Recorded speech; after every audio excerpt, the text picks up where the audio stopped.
మనలోకి ప్రవేశించిన fraction of seconds అంటే సెకండ్లో 100వ వంతులో మన ప్రాణం పోద్దని చెప్తారు. అవును, దానికి కూడా ఉండొచ్చు విరుగుడు. కానీ కాలసర్పం కోటేస్తే దానికి విరుగుడు లేదండి. ఆ కాలసర్పం కోటకు గురయ్యాడు, అది స్వయంకృతం. ఆ పాము అక్కడ ఉంది. కాలసర్పం కాలం ఎప్పుడు నీ చేతిలో లేదు, ఎప్పుడు నీకు అనుకూలంగా ఉన్న పరిస్థితులు.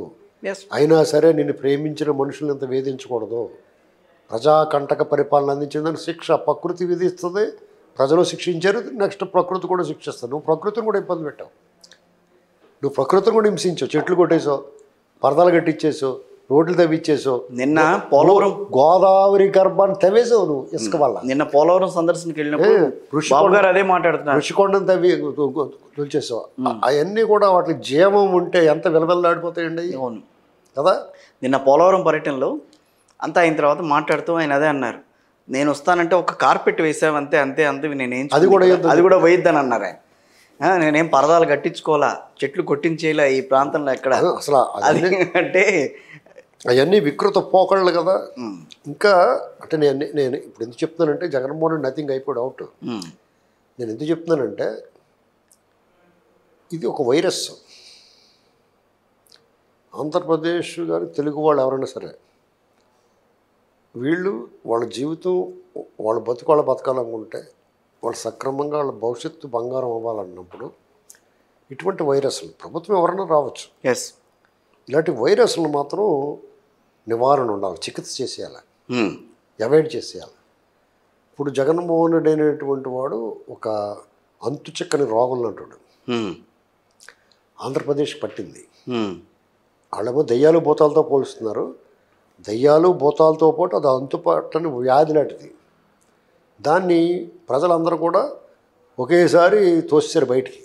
కానీ ఆ వ్యాధి లక్షణాలు కరోనాకు సెకండ్ వేవ్ థర్డ్ వేవ్ అని ఉంటుంది కదా, అలాగా ఇతనికి ఈ రోగ లక్షణాలు ఆ వైరస్ ఇంకా మూల ఉంటుంది. ఆ క్రిములు చనిపోవు, ఆ క్రిములు పోవు. ఆ క్రిములు ఏ రూపంలో ఉంటాయి అనుకుంటున్నారు? ప్రొఫెసర్ల రూపంలో ఉంటాయి, అమరావతిని భ్రమరావతి అన్నవాటి రూపంలో ఉంటాయి, విశ్రాంతి అధికారుల రూపంలో ఉంటాయి, మాజీ జడ్జిల రూపంలో ఉంటాయి, సోషల్ మీడియా పైశాచిక పిశాచాల రూపంలో ఉంటాయి.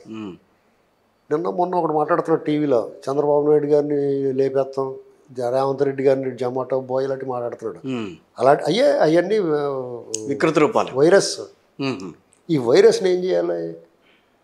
ఆ వైరస్ లక్షణాలు ఉన్నవాడిని కానీ ఆ వైరస్ని కానీ అవాయిడ్ చేసి క్వారంటైన్ చేసేయాలి, సమాజానికి దూరంగా పెట్టాలి. ఇదిగో వీడు ఇది వైరస్. ఇప్పుడు మీకు కరోనా వచ్చింది అనుకో, అప్పుడు ఏం చేసేవాడు? వీడు కరోనా వచ్చింది ఇంటి ముందు బోర్డు పెట్టేసి దానికి క్వారంటైన్ చేసి లాక్డౌన్ చేసేవారు కదా, చేశారు. అలా చేసేయాలి. టపాల్మని స్టాంప్ వేసేయాలి ముఖం మీద, ఇదిగో వీడు జగన్ ప్రేమికుడు. ఓరు బాబు జగన్ ప్రేమికుడు, ఒక్కొక్క పిచ్చెక్కిందని కానీ దూరం పోతాం కదా, అలా చేసేయాలా. అది ప్రమాదం కదండి. లేకపోతే నేను నవ్వుతాం కాదు, చాలా సీరియస్ మీరు అన్నది. ఇప్పుడు మీరు పోల్చిన విధానం కరెక్ట్.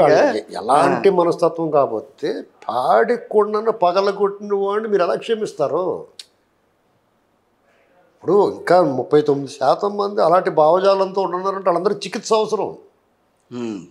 వాడు గుండె మీద చేసుకుని ఆలోచించాలి. ఎంతురా మన కూడు మనం తింటున్నాం, పక్కోడు పాడైపోవాలని కోరుకుంటాం. రోడ్డు మీద వెళ్తున్నప్పుడు స్కూటర్ మీద దెబ్బేలు పడిపోవడం కావడన్నా పరిగెత్తుకెళ్ళి లేపుతాం. మరి అటువంటిప్పుడు అమరావతి కట్టేరండి, లేకపోతే అమరావతిని భ్రమరావతిని ఏడుపులు ఎందుకు కదా వాళ్ళకి? అవును కదా.